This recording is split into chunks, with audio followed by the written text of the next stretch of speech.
My name is Nadira, at least. That was the name everyone called me until the day I met Jesus, my savior. I was born into one of the richest and most powerful families in the Middle East, but I prefer not to reveal which one for personal reasons. My father is an influential Amir, feared and respected by all. My mother has always been seen as an example of beauty and religious devotion. From birth, it seemed my destiny was already written. I grew up surrounded by luxury, gilded furniture, sparkling fountains, private gardens, and an endless line of servants and tutors. My meals were served on silver platters, my clothes were sewn by the finest artisans, and my face was hidden behind an embroidered veil so the world almost never saw me. To many people, I had it all: wealth, honor, beauty. But inside there was a silent emptiness I couldn't explain. From an early age, I was taught that a woman's place was in the shadows, obedient, silent, and invisible. I memorized the Quran, attended religious classes, and followed all the rules with a discreet smile. But behind the palace gates and behind the veil, I was just a girl who dreamed of being free. Free to be truly known. Free to be loved unconditionally. I never imagined I'd one day have the courage to leave behind everything I knew. My title, my family, my religion, even my own name. But that's what happened when Jesus found me.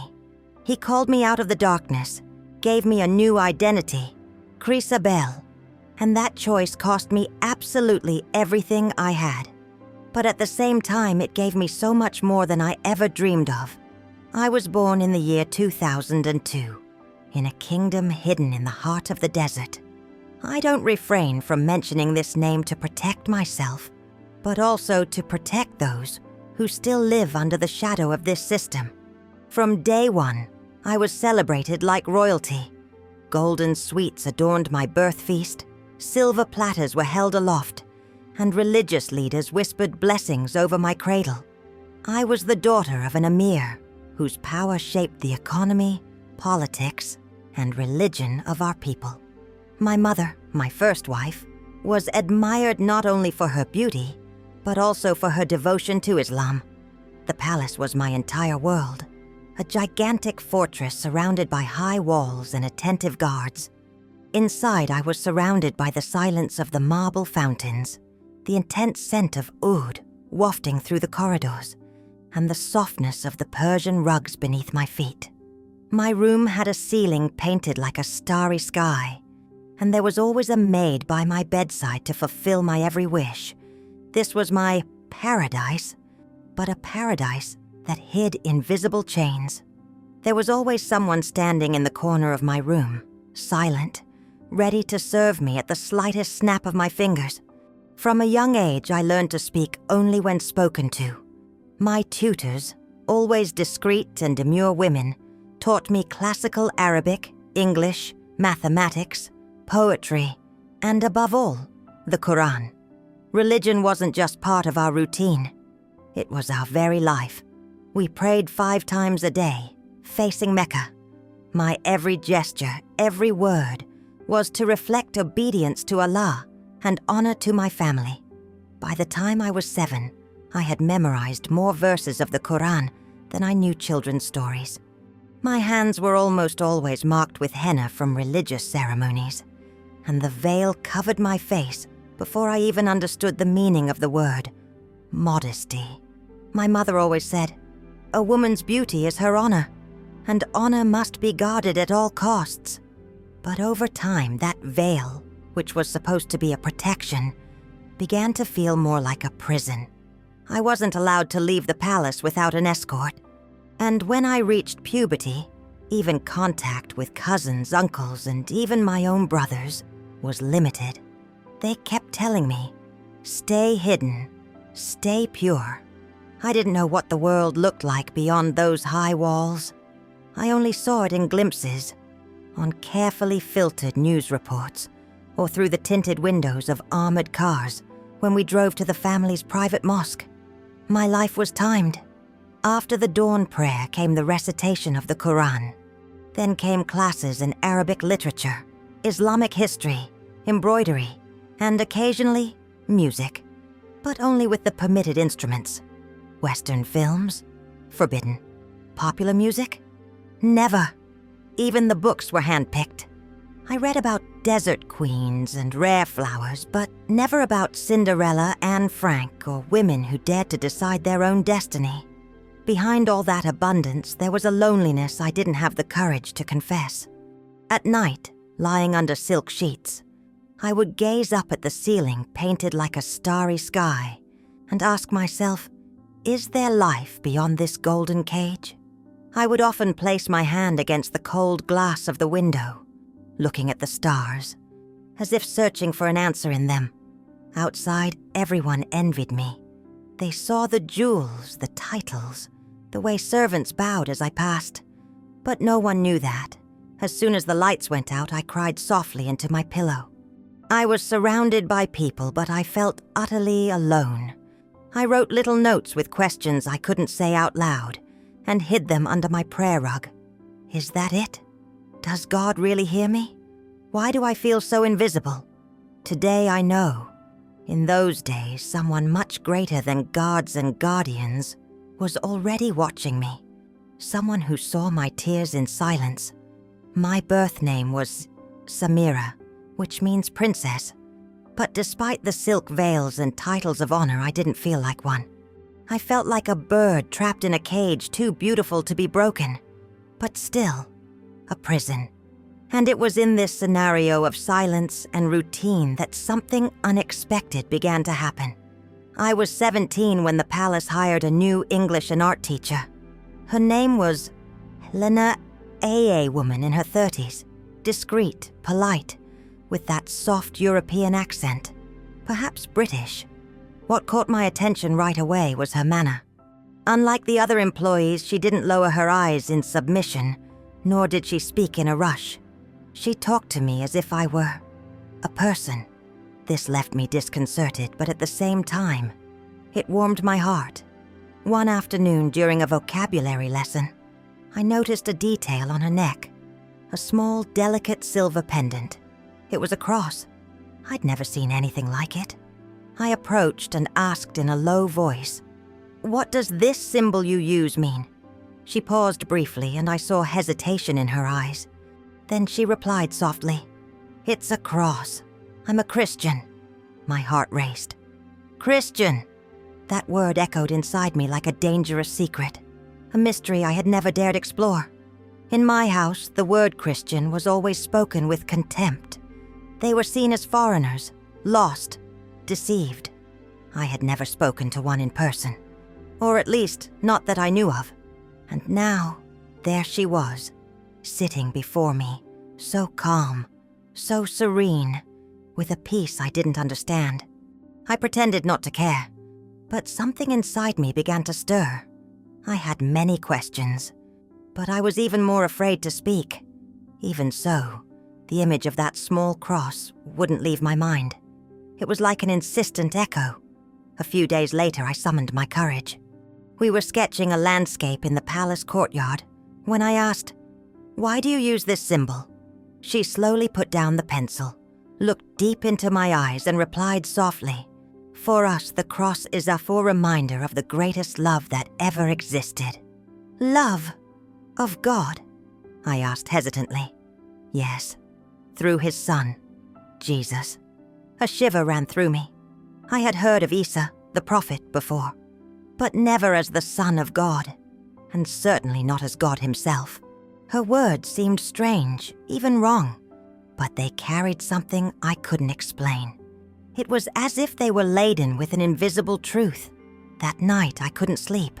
The calm voice of Helena, the brightness of that cross, the word love repeated in my mind. I had never heard God described as a personally loving father. To me, he had always been just the stern Lord, the master to whom I owed absolute obedience. The next day I asked again, "But how can God have a son? Wouldn't that make him human?" She smiled sweetly and replied, "It's not that God lost his greatness to become like us, Nadira. It's that, out of love, He entered our world through Jesus to bring us back to himself. He didn't stop being God. He simply revealed his heart. Her words made me restless. At the same time, I couldn't stop. Each day, a new question arose, which I asked quietly, unnoticed.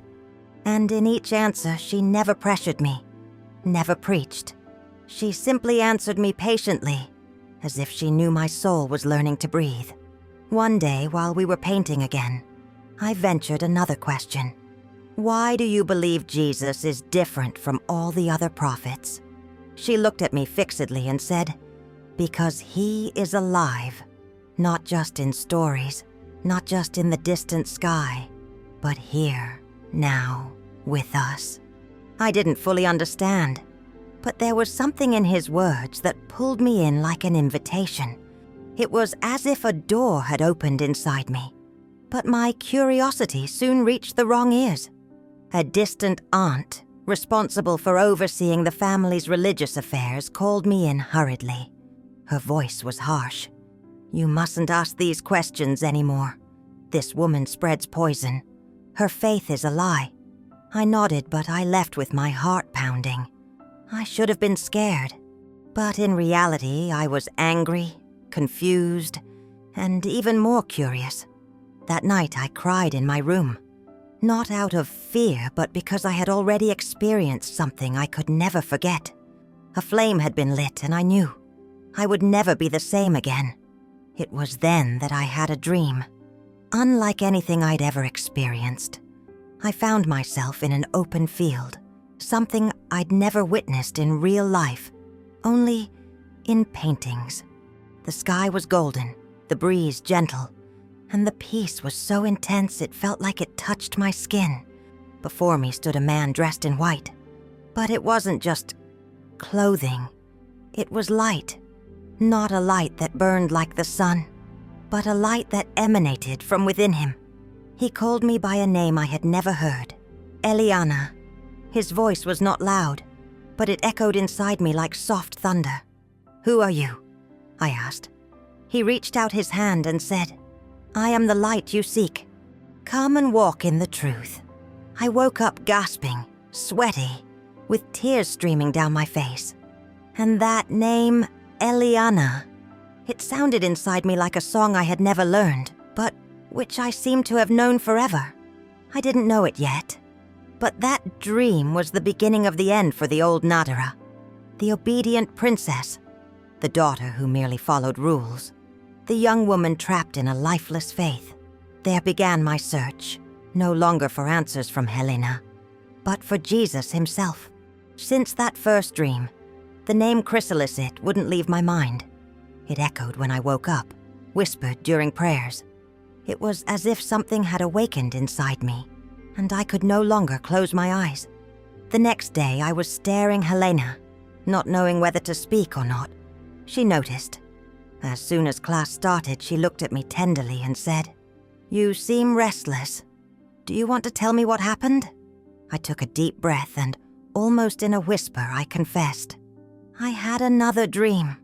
So I told her everything. The man dressed in white, the golden field, the peace I felt, and that new name. I expected her to doubt or judge me, but instead she smiled gently and said, This man is Jesus, Nadira.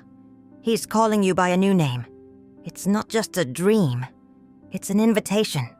My whole world seemed to turn upside down. In the following weeks, I began to venture into deeper conversations with her, always in secret. Questions I would never have dared to ask out loud now escaped my lips. Who is Jesus really? Why would he die for us? What makes him different from all the other prophets? What happens to those who follow him? Each answer resonated with me. Helena spoke of grace, of forgiveness, of love that doesn't need to be earned. It was the opposite of the faith I knew, based on fear and shame. Until one day, after several glances over her shoulder, she placed a small package in my hands. It was wrapped in an old poetry cover. It's a Bible, he whispered. Start with the Gospel of John. Read slowly, in secret. Let the words speak to you. My hands were shaking. I knew what would happen if someone caught me. She could be expelled, maybe worse. And I would be dishonored, maybe even imprisoned. But in that moment, something inside me no longer cared about the danger. Or maybe it was the other way around. I simply cared more about knowing the truth. That same night, locked in my room, I opened the book. I read slowly, afraid of being caught, afraid even of the words themselves. But something extraordinary happened. I felt peace, a peace I had never experienced in years of rote prayers and memorized repetitions. Each page presented me with a Jesus different from the one I had imagined. A Jesus who healed the sick, who spoke to women, who welcomed children, who touched the untouchables, who sat at table with sinners.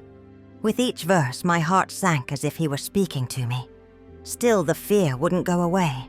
I hid the Bible under piles of clothes, checking the door dozens of times before reading. And in my chest, 2 fears warred. The fear of hell for betraying the religion I'd inherited, and the fear of losing my soul if I turned my back on this truth I'd just found. Many nights I cried hidden under the blankets, begging God, show me the way. Am I being deceived? Or have I been blind all my life?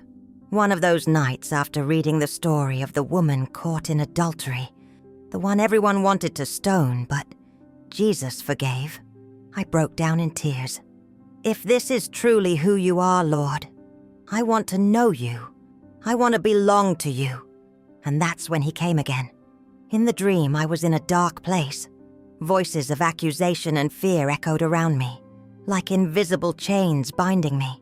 Then suddenly, a bright light descended upon me, and there he was again, the man in white. His eyes looked at me with compassion and authority. He said just 3 words, "You are mine. Follow me." I woke up crying, my heart racing. I knew it wasn't just a dream. It was a calling, a choice. And even though I didn't have the courage to say it out loud, deep down, I had already decided I was no longer just Nadira, the princess of an earthly kingdom. I was becoming Chrysalis, daughter of the King of Heaven, and nothing would ever be the same again.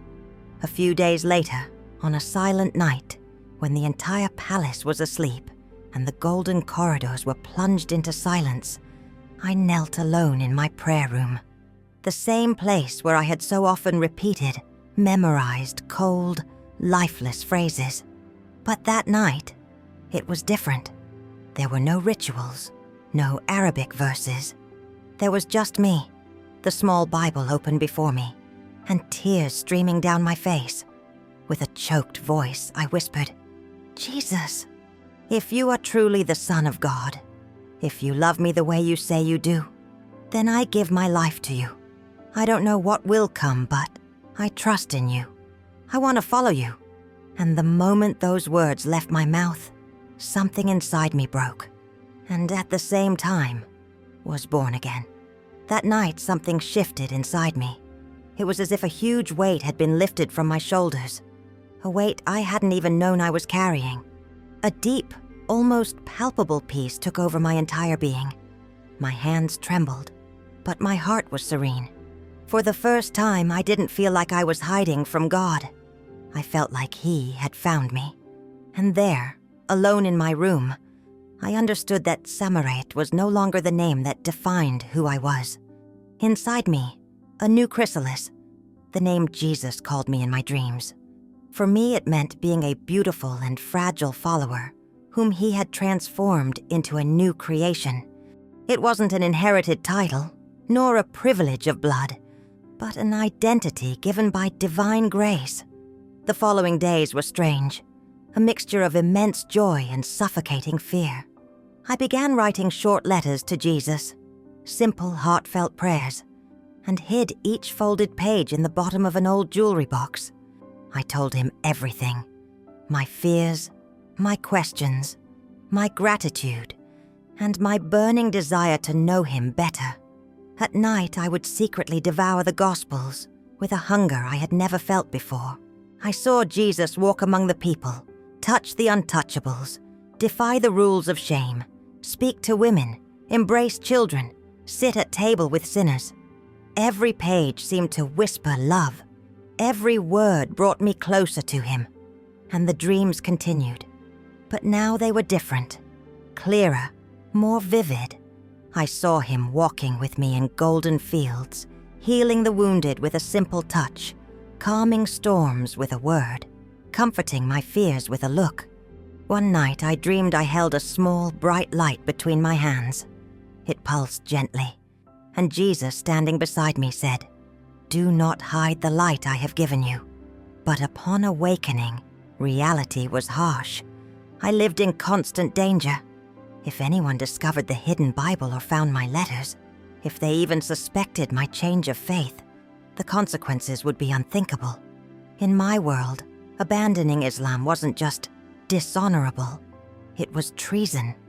Apostasy could mean exile, even death. And I wasn't just any young woman. I was the daughter of an Amir. My name carried the weight of an entire powerful house. My choices reflected on the entire family. Because of this, I lived a double life. By day, I wore the veil, recited prayers, and walked the marble corridors with the serene demeanor everyone expected of me. But by night, I was chrysalis. I knelt in secret, wept with love, and silently celebrated the God who found me in the shadows. It was beautiful. It was terrifying. And it was just the beginning. Over time, my inner transformation began to show on the outside. I was no longer the same. I repeated the prayers, but my heart wasn't in them. I attended Quran classes, but the words sounded hollow, like lifeless echoes. My body still inhabited the palace, but my soul already walked in another realm. My mother noticed first. Her watchful eyes scrutinized me during prayers. My hands trembled. Verses I once knew by heart now escaped me. I no longer asked to go to the mosque, and one day, when she praised a harsh sentence handed down by a religious leader, I remained silent. I didn't argue. I didn't question. I simply kept quiet. But that silence screamed louder than any words. Still, it wasn't her who discovered it. It was a servant. A simple woman who had served me since childhood. One afternoon, while I was in the courtyard, she came into my room to tidy up. Perhaps carelessly, perhaps out of curiosity, she lifted the bottom of my old jewelry box. There she found my secrets. The letters written to Jesus, hidden among velvet and gold. She didn't confront me. She didn't ask me anything. She went straight to my father. I'll never forget the sound of his voice that night. He didn't need to scream. His fury was cold, heavy, deadly. I was summoned to the private quarters. His gaze, which had previously filled with pride at the sight of me, now burned with betrayal. "You have brought dishonor to this house," he said with icy firmness. "You, my daughter, abandoning the faith of your ancestors. What evil has entered your soul?" My father looked me in the eyes and asked coldly, "What evil has entered your heart?" I tried to respond. I wanted to explain the peace I had felt, the dreams that called to me, the love I had found. But he wouldn't listen. To him, I had betrayed everything. Our faith, the family name, even the blood that ran through my veins. He warned me that if this madness continued, I would no longer have a place in the home I was born into. That night, I realized there was no choice. If I stayed there, I would be a prisoner, perhaps within physical walls, perhaps in a life that no longer belonged to me. It was then that I sought out the only person I knew would understand, my guardian, the woman who had silently planted the seed of Christ in my heart. To my surprise, she was already prepared. She said she had sensed this day would come, and through a small network of Christians living in hiding, there was a way for me to escape. We didn't write anything down. No plan was to be discovered. Every detail was whispered, memorized, and kept in our hearts. The exact timing was everything. I was to leave right after the last prayer of the night, when the palace was plunged into darkness and the guards changed shifts. On the night of my escape, I donned a simple black abaya and niqab, the same as those worn by the maids. I left behind all the symbols of my old life, the gemstone rings, the golden brooches, the silk clothes, even my official ID. When the side door to the palace closed behind me with a soft click, I felt as if my entire past had been sealed. A car was waiting for me outside. Inside, a man I'd never seen before murmured a prayer in Jesus' name as we drove down the dark desert road. My guardian was beside me, holding my trembling hand tightly. She repeated over and over, "He will never leave you. He will never forsake you." I looked out the window and saw the palace lights disappearing into the horizon. I thought of my mother, my father, and the girl who once believed her entire life would fit within those walls. But I was no longer that girl. That night I stopped being Soraya, the princess, and you come back to me, Chrysalis, the beloved daughter of the Eternal King. When I stepped off the plane, the icy wind hit my face. The air was different, cold but full of freedom. I was no longer in the land of silence and secrets. I had arrived in the West, and for the first time I breathed without fear.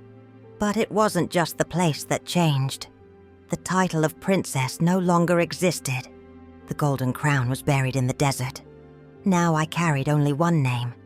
The name Jesus gave me in a dream and engraved on my heart, Chrysalis.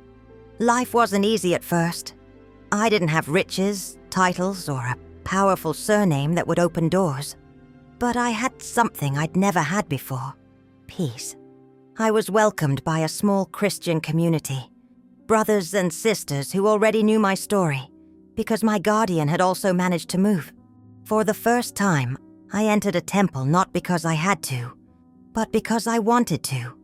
And one Sunday morning, dressed in a simple white robe, I was baptized. When I emerged from the waters, I felt as if my entire past had been washed away, the fear drowned, the shame buried. I was no longer the disowned daughter of an Amir. I was a daughter of the Most High God. The following years felt like a new chapter. At first, I spoke about my story quietly, cautiously, but little by little my voice became stronger. Churches began inviting me. Women from similar backgrounds found courage in hearing my testimony. I even started a small support group for ex-Muslims in hiding. Some had fled violence. Others still lived in constant fear, hiding their Bibles under the floorboards, as I once did. I listened to them, cried with them, prayed with them, and in each encounter, I remembered the words Jesus said to me in that dream, "You are mine. Follow me." These words became my foundation, the truth that sustained me through every loss and every victory. Today I speak to you not just as someone who was once a princess, but as a living witness to God's grace.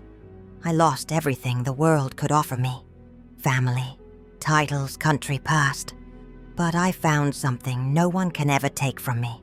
In Jesus, I discovered everything my soul has always sought: unconditional love, fearless truth, and a life that will never end. I'm not anymore Samara, daughter of an Amir. I am Chrysalis, daughter of the Eternal King. And for the first time, I am truly free. My story isn't just about leaving a palace. It's about entering a kingdom that never fades. It's about trading invisible chains for wings. It's about living no longer hidden, but rescued. And what I experienced isn't unique. The same grace that reached me is available to you.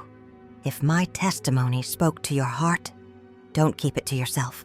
Share this message with someone who needs hope. Leave a comment and let me know how this story touched your life.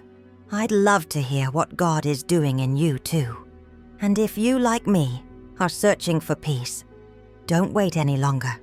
Open your heart to Jesus today. He is already calling you. If this story inspired you, don't forget to like, comment, and subscribe to the channel.